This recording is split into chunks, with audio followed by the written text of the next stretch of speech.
Abracadabra, create what you speak with iLan Azoulai.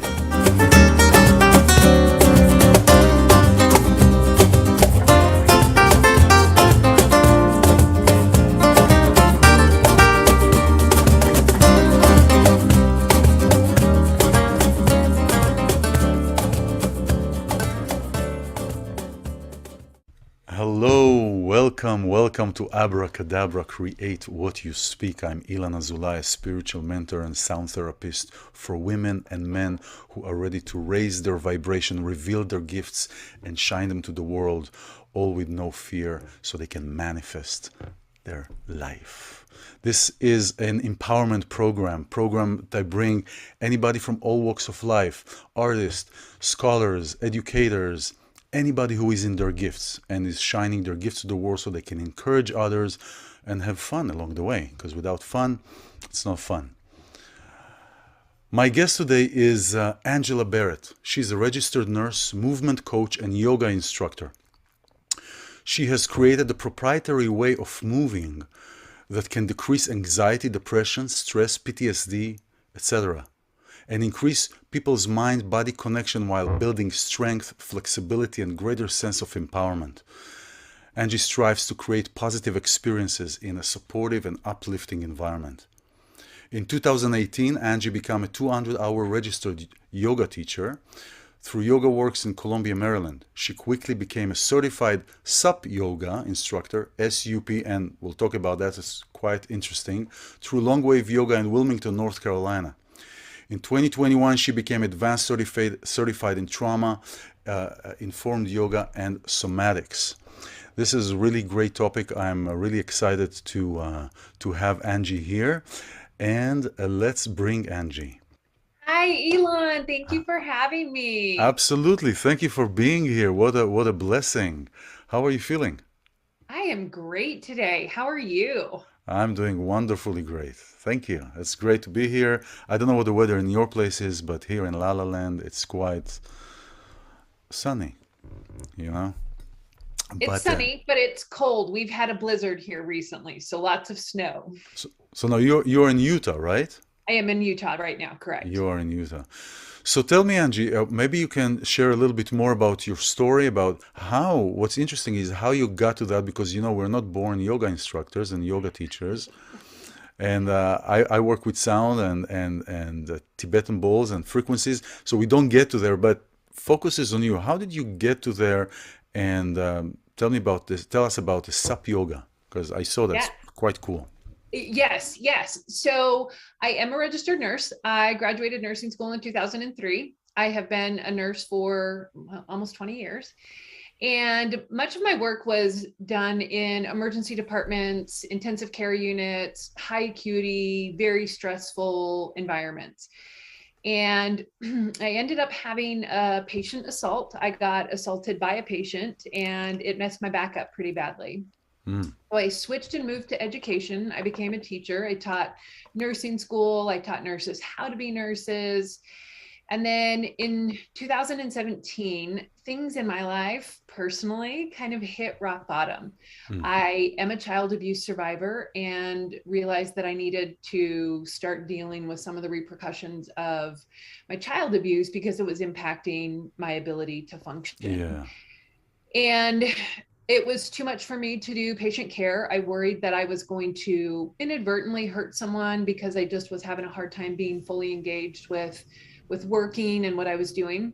Mm. So I decided to go back to graduate school actually to become a nurse practitioner. So I started a master's program and got halfway through my master's program and realized that was not what I wanted to do. I loved what I was learning, but I felt like I was not really able to help people in a way that I wanted to. I didn't feel like I was being validated.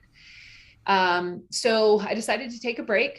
And I have practiced yoga for years. I have been a yoga practitioner. And it just so happened that while I was taking a sabbatical from graduate school, the yoga studio I attended was offering a yoga teacher training. So I thought I need something to do while I'm trying to figure out what I want to do. And so I took this yoga teacher training and I loved it. I loved being able to work with people in a way that helped to change things before they got to the point where they would have to come to me in the ER. So it felt very proactive to me. I felt like I got to really engage with my clients, work to help shift stress, anxiety, depression. That just causes so many long-term chronic health problems. And I felt like I now was able to do something to help modify that and shift that, change that trajectory or that pathway for many people. Wow, wow, that's So, fascinating. Before we touch the sup yoga, I want to go yeah. back here. This is quite an ordeal probably when you're describing that that a patient attacked you. Yes. Do you feel was it's kind of like it's kind of some people may find it a little bit discouraging. You say, you know what? I'm here to help people. I don't need to be attacked. Now, granted, we are coming from place of a higher vibration, of a higher consciousness to help people, and yet we're still human, you know. So our triggers trigger, Mm-hmm. right? And when somebody attacks you, despite how you are, you know, you react. What did you feel when you were? Can you bring yourself to that moment where you were attacked? And you know, sometimes when you do something, let's say something in the house, like when I clean sometimes and I see the chair is up, I could see that it's going to fall, like the way that I put it, but there is nothing I can do about it. You know, it's like, boom, it falls. Yes. Did you kind of anticipate or see that there is a danger of you being assaulted? And if you can bring yourself to that moment of how did it feel and what went through you when it Yeah. happened? Well, I did not necessarily. I, I don't think I ever expected that I would be assaulted, although as nurses, we get training on that quite a bit. It is a common problem. Mm, The situation, the patient was a psychiatric patient and had assaulted numerous police officers before they brought her into us. So she was having some sort of psychotic episode. I see. And I had her in restraints, and restraints are a very big deal when as healthcare professionals we put a person in restraints because we've now taken away their liberties. There's very strict guidelines, very strict regulations. And our mental health worker had come in and evaluated her and told me to take her out of the restraints. And Mm, I did not feel comfortable with it. I knew she was not safe to come out. I knew there was going to be a problem. And yet, legally, I had to take her out because if I did not, I could be held for assault and battery. I could actually be charged with assault and battery. And I was debating. I was trying to convince the healthcare worker, the mental health practitioner, that it was not safe. So we reached an agreement that I loosened up her restraints while he went and talked to the doctor because I knew the doctor was going to back me up and say, no, she's absolutely not safe to come out. Well, sure enough, the patient managed to escape and she got out of her restraints and then tried to leave the ER, which we couldn't let her leave because she was a danger. so She was this a is a regular ER. This is a regular ER. Regular ER. Yes, Okay. regular ER. Okay. And as we were trying to bring her back to her room, she Yeah. ended up kicking me. And I went flying across the room and it messed my back up pretty Oh badly. wow. And I remember thinking, what just happened? And then I was in such excruciating pain that I couldn't, that was all I could process. It was just how bad my back hurt. And interestingly enough, so I went through physical therapy, workman's comp. It was this whole big mess. And I continued to have back pain for longer than what I was told I should have back pain for. The doctors could not figure out why I was continuing to have this back pain 6, 8 months later, based on the injury Mm, that I mm, had. mm. And it was interesting. I started doing work, emotional work around it. And I realized that I was carrying guilt. I felt like I deserved to be hurt because my instinct was not to take her out. I didn't Mm. want to take her out. Yeah. And yet I did.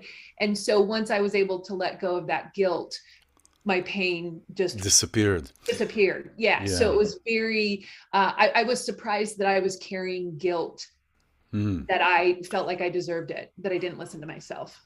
Well, no, this is fascinating because as you were talking, and I had the divine chills go through my body as you were talking because I wanted to ask you, and you answered that question already. How did it trigger anything from childhood? and from being bullied and all these kind of things that and whatever you want to share, we'll get to that.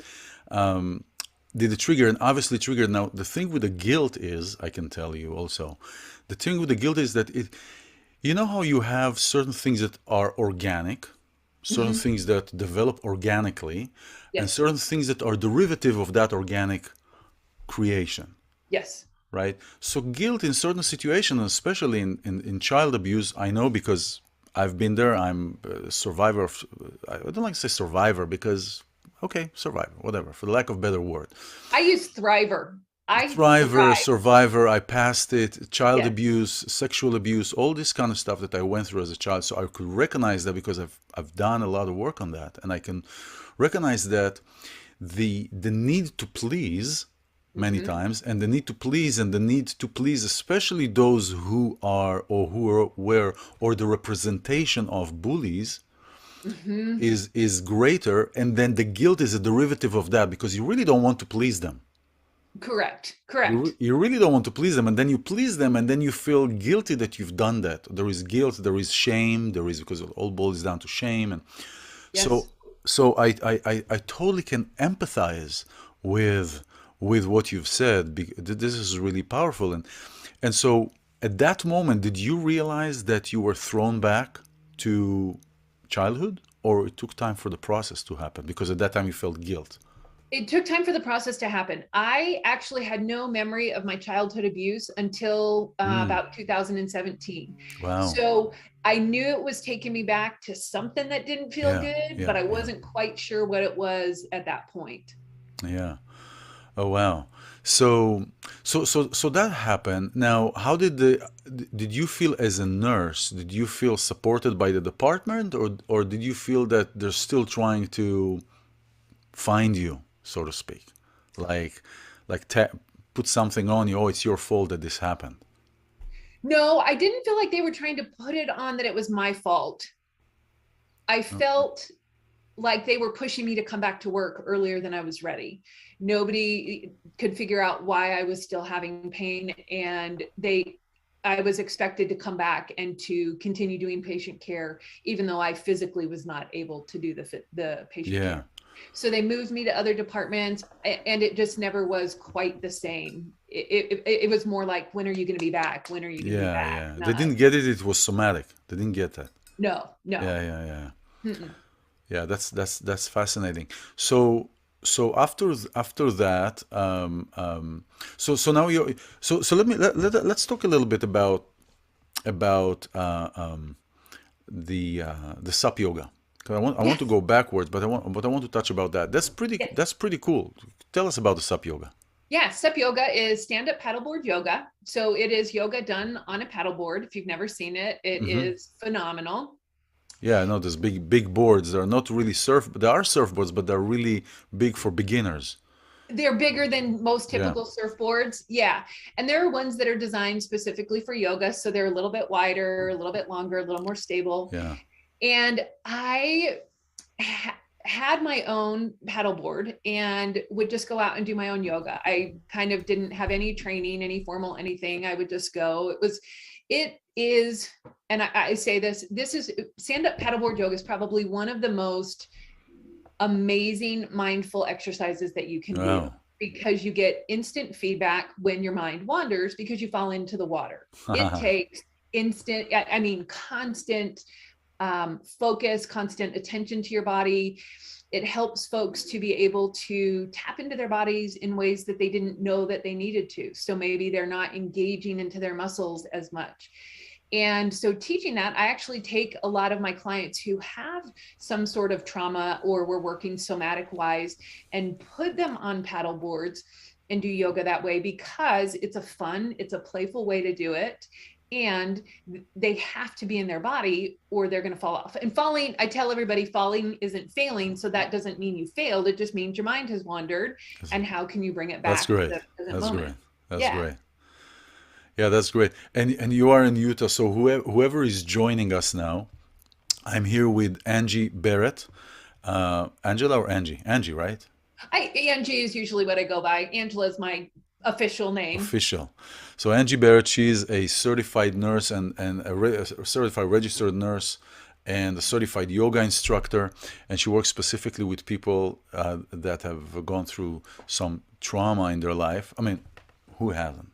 We, we, we all went Exactly. through I say traumas. everybody has trauma, whether it's big T trauma like child Exactly. abuse, or little T trauma like constant stressors, Yeah, anxiety, just the yeah, yeah, yeah. normal daily life. Well, So we're all born with traumas. We're born through trauma, through the yes. birthing process and a birthing experience.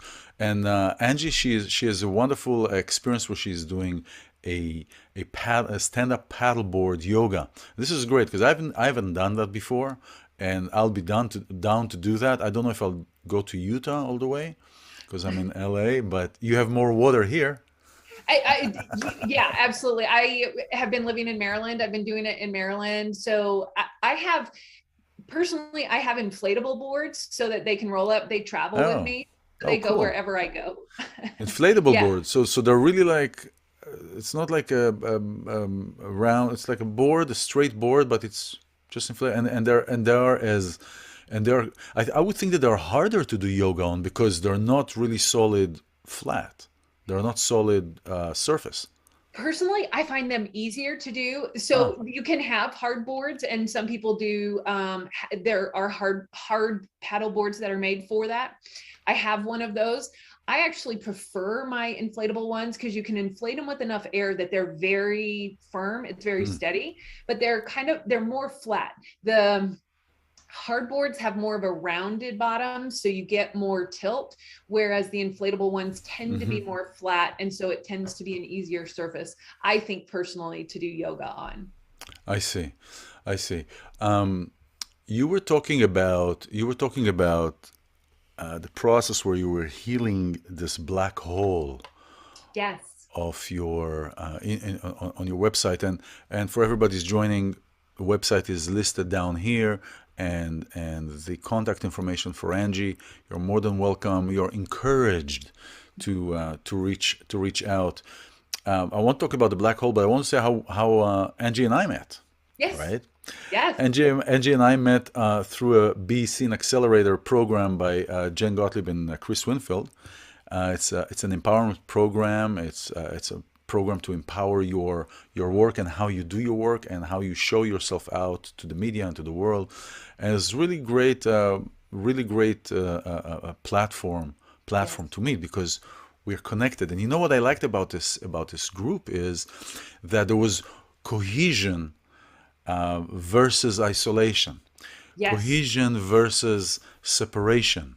You see different groups. I've been to many groups, and I've experienced many work habits and work groups where the competition there is to a Yes. point, right, where where Mhm. where toes are being Yes. crushed and stepped on, and with disregard to the other person. But this was really, I mean, there were hundreds of people in this group, and everyone who showed themselves really was about cooperation and about the experience, and And so supportive, and very so supportive. supportive. Yeah, I was not expecting that. That was definitely a caught me off guard. Mhm. yeah, right. Very supportive. So did by the way, did this working on your pitches and everything, did that kind of triggered more experiences that you went through? Because I know that during the process, I went through some somatic experiences when I was writing certain things and recalling certain things. It actually took me back to certain places that created some discomfort, and I realized this discomfort where it's coming from, like, with like lower back or upper back, and then within a couple hours, it's just like poof. Once I realized that, once I accepted that, It so did for me, I'm sorry. actually. Yeah, it did. It did create some angst. It brought up some sensory stuff. I was taught, because of my abuse at a very young age, that being seen or wanting to be big, wanting to have any sort of attention on me was unsafe. And Hmm. so I'm now intentionally trying to put myself out there. And so it did create some angst, and I knew Yeah, that it was going to, and I was yeah, prepared for it, and it yeah. did. So how does that play out for you now? Well, it still is somewhat uncomfortable for me to actually be seen. Mm, I um, so one of the things that happened with my abuse is that um, uh, I was filmed, and my abusers were making their own variation of using cameras and creating gotcha. child pornography. And so being on video is very uncomfortable for me. And Mm, so I know that, and I call it my pre-game ritual to kind of release some of my anxiety about and my nervousness about being on video.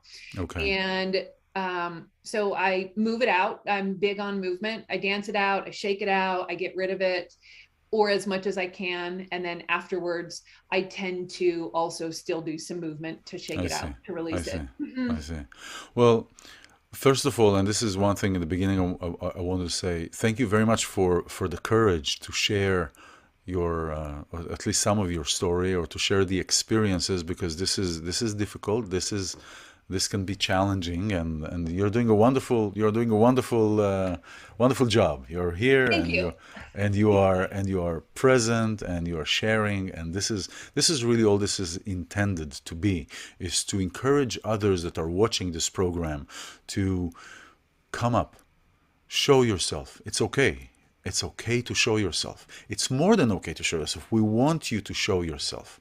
I Yes. want you to show yourself, because you know what is it's the day that you were born, and each one of us, the day that each one of us, each one of you was born, is the day that God decided that the world cannot do without you. So this is really really encouraging. So thank you for sharing, Angie. Thank you. So how did you find that? Now the movement is very important. The movement is crucial, is important. I notice it with myself, and I meet more people that are teaching the movement and different kind of movements. How did you realize that it's actually helping you with healing your dark, as you call it, dark hole, or Black hole. black hole? Sorry, Yeah, sorry, no, that's okay. black hole. So, and the question: are you still referring to it as a black hole, or is it something that I just said and you are piggybacking on it? No, I still refer to it as my black hole. I think so. I Why? practiced yoga. I'm sorry, say that again. Why? Why is it still my black hole? Yeah, Because it's not completely healed yet. I see. I'm still working through some issues. Still aware of some of the stuff that is still needing to be resolved. Yeah, It is much smaller. It is not nearly as prevalent as it was, but every once in a while it still gets activated, and I'm aware that there's this. I don't even have any other words to describe it. I've tried to come up with other ways, but it's just this whole, like right in my center, this black hole of just pain hmm, that I've had hmm, my whole life. hmm. And you asked, how did I start Realize. to Yeah. realize that movement was such a big part of it? And it's been an interesting journey. So I teach yoga, and at a certain point in my journey healing from my own trauma, yoga became too much for me. I could Hmm. not handle yoga. It was too much for me to learn how to, or to be in my body. What was it? Was it painful? Were you distracted? All of the How above. all It of the was above? physically painful. It was emotionally painful. I I couldn't see. make myself go. I just had such anxiety about even being in a class, seeing what was going to come up as I was going through a practice. It was too much. I see. And so I actually stopped practicing for a little while. I can teach yoga, but to be a student was too much for Hmm. me. Hmm. And then I started taking a training. So COVID hit, and I was able to take a training with an organization called Collective Resilience Yoga that teaches trauma informed yoga. And that was really what kind of shifted and changed my life, first of all, and then also my perspective, and has I see. led me to where I am now. And trauma informed yoga provides opportunities for choice, for empowerment. You don't want to do something, you don't have to do something. It creates space for choice, whereas sometimes traditional yoga can be very structured and Rigid. sometimes rigid. Yeah, I would use that word, some teachers. And trauma-informed yoga gives more space, more freedom, more openness to experience different things. And part of also what we were learning as I was going through my training was how the nervous system plays into it. So actually understanding the physiologic responses, and I'm a nurse, so scientifically that makes sense to me, but understanding that when I got to a point where I wanted to peel my skin off, I needed to do some sort of movement to release that anxiety or to do things like that. And one of the things that we learned in my training was that, well, we're all mammals are born with pre-wired circuits in our brain. We're already born. So if you think of baby puppies, baby monkeys, baby humans, we all have these circuits that are pre-wired.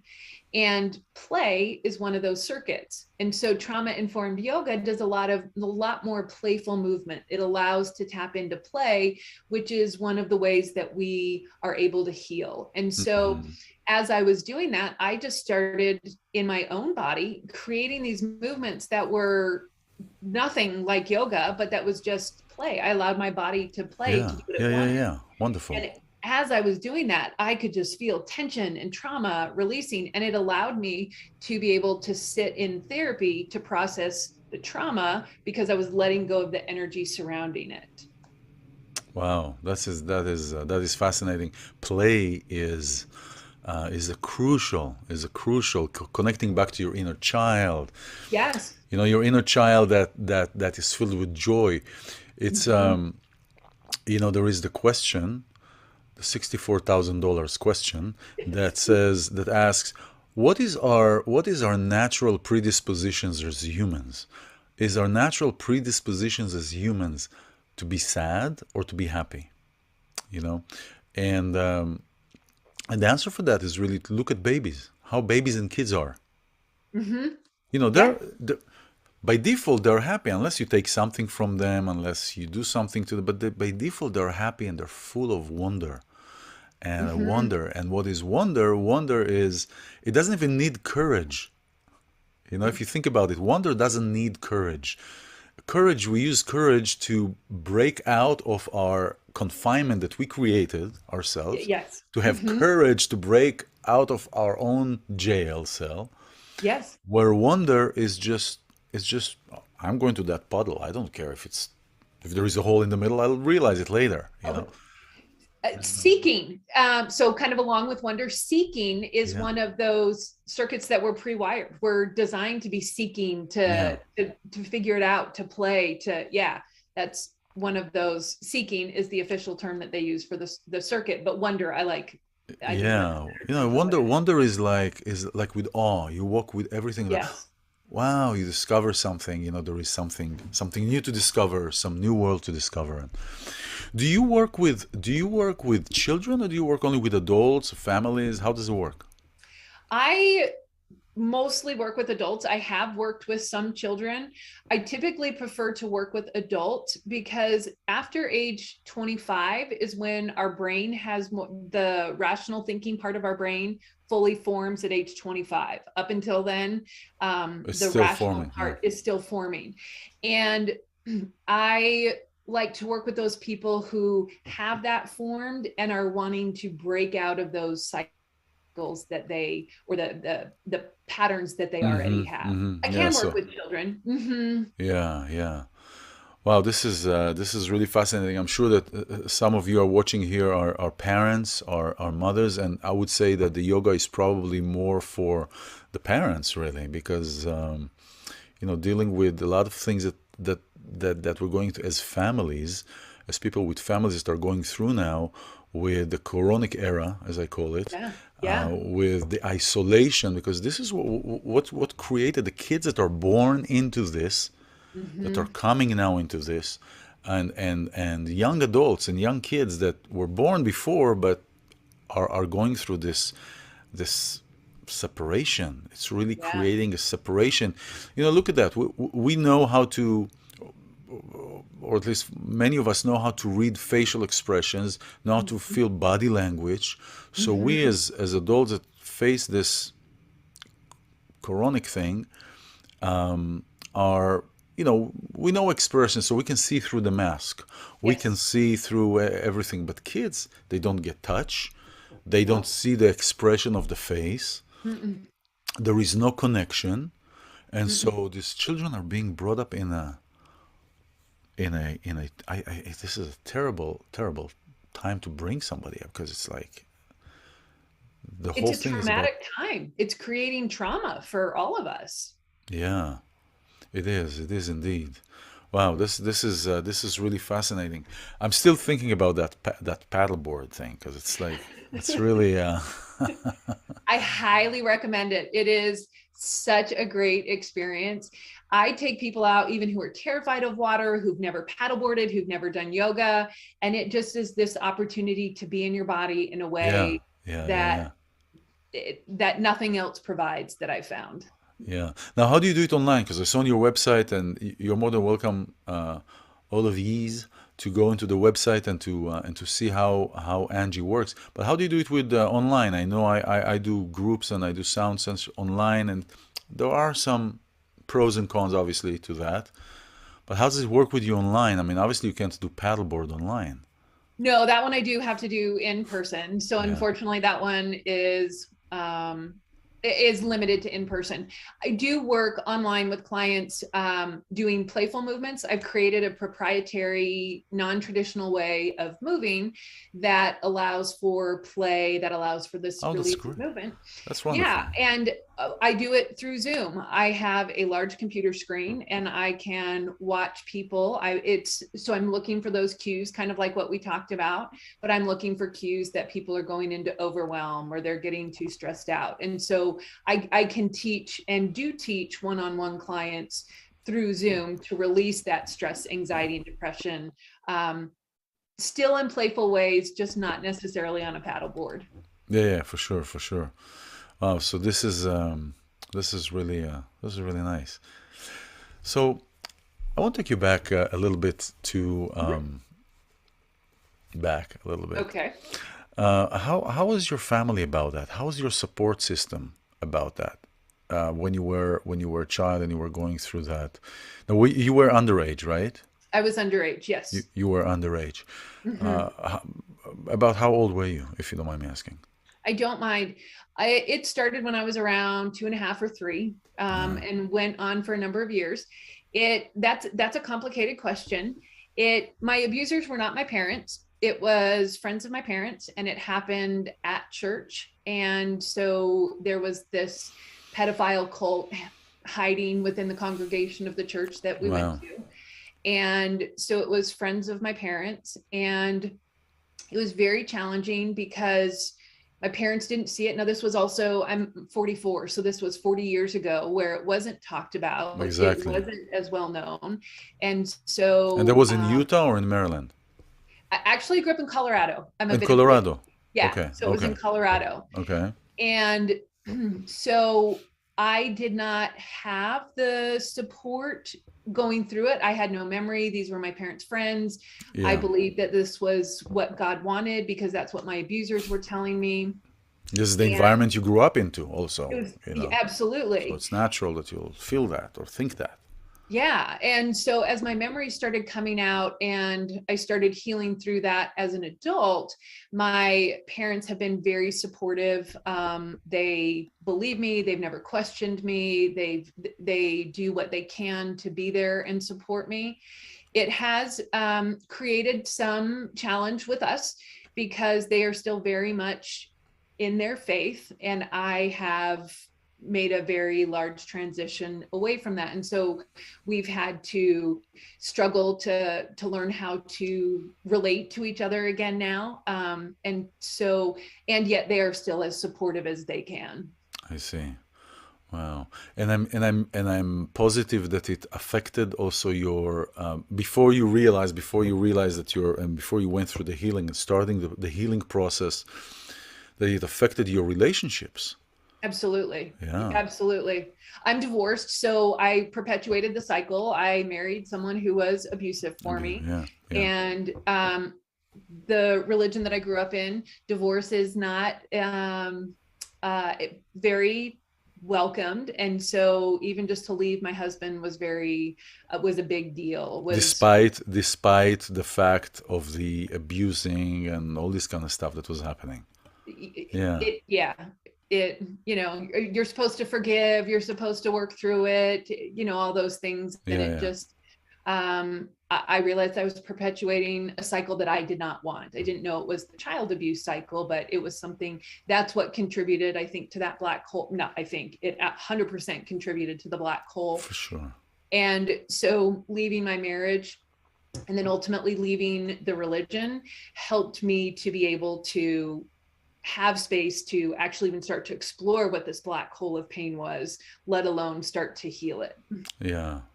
This is fascinating and encouraging and sad, of course, as as it can be. It is such a painful experience.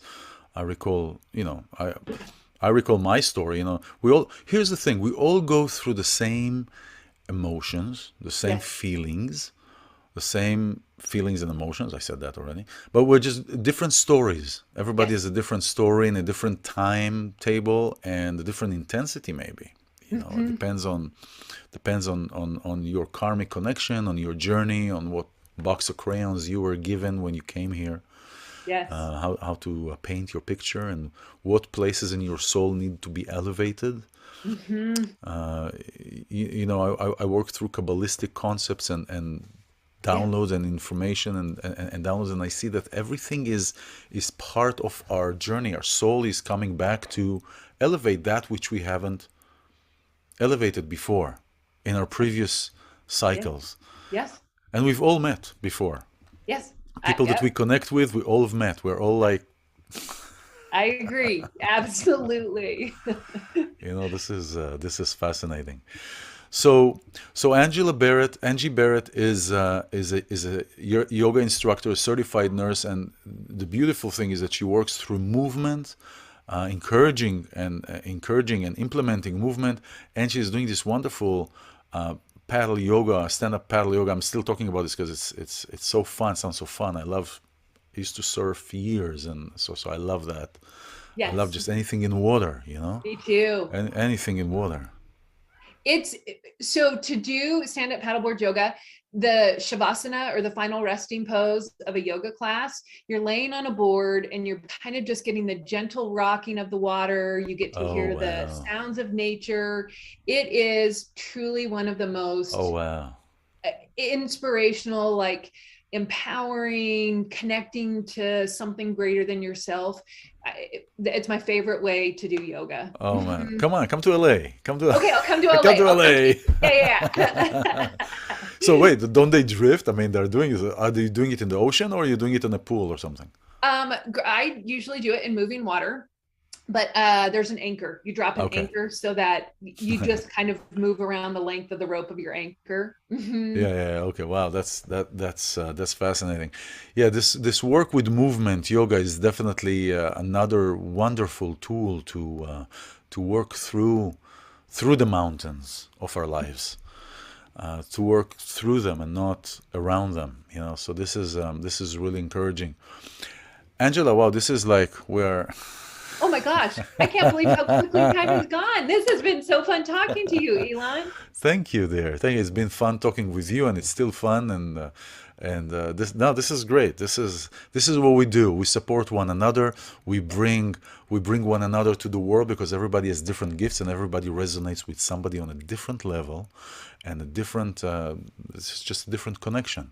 Yes. We may do the same things, but each person is a different energy. Nobody is alike. So, and it could just be that I'm working on a vibrational level that connects with someone that doesn't connect with anyone else. Absolutely. There are those people, and we'll see following this broadcast. People, please reach out. People, please reach out. Please reach out. Reach out to Angie Berrett. No, reach out. She's really great. As you can see, it's great energy. It's great speaking with her. She radiates, and it's really wonderful. Really nice experience. And thank you so much, Angie, for sharing and for sharing your story. At least part of it, and we get that, but we get the gist of it. We get the place of where you've been and what you've experienced, and sharing that is at least more than 50% healing. Just sharing it, just talking about it. Just, I go around and I share my things. I was like, you want to hear? Here. Do you want to hear my story? Here, there you go. So I'm looking for people to hear, and I said it because it's a part of healing. It's like when you do exercise. You have all these endorphins go to your brain and everything, and so you want to do it more. It's like so this has been really, really an inspiration.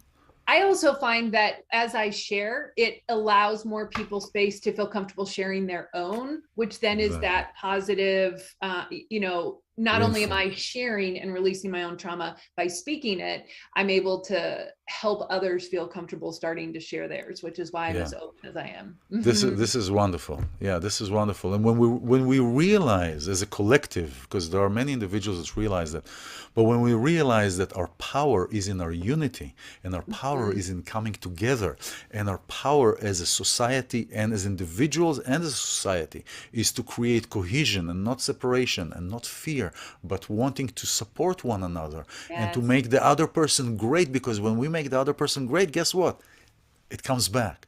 And then we continue and we move it forward and we move it forward and we move it forward, and soon enough we are expansive. We don't need to eradicate darkness. We just need to add more light. Absolutely. All right. Yeah, this is fascinating. Do you have any other thing, any last words that you want to share with your audience? If you are struggling with anxiety or depression, stress, anything, reach out to me. I do 15-minute consultations. We can talk about how movement can really change your life, because it really can shift and move things. And I've seen incredible transformations. I myself am a testimonial to the transformation that can happen. Yeah, that's great. 15 minutes, I saw from your website, it's no charge of 15 minutes? Oh yeah, free 15-minute consultation. Free 15 minutes charge to see how you can go and how you can continue if you want to continue, and that's okay. Yep. But the 15 minutes is an invitation to talk with Angie. She's really fun and she's really great and compassionate, and you can see it here. And so yeah, wonderful. Angie Berrett, thank you so much. Thank you so much for blessing this place with your energy and with your story and coming forward. And you who are here, this is wonderful. Thank you for your courage to be here. If you are here, that means that you had to be here. And so thank you for joining Abracadabra. Create what you speak. Literally create what we speak. I'm iLan Azoulai, spiritual mentor and a sound therapist, and your host for today. I'll see you soon. See you later. Litot. Bye-bye.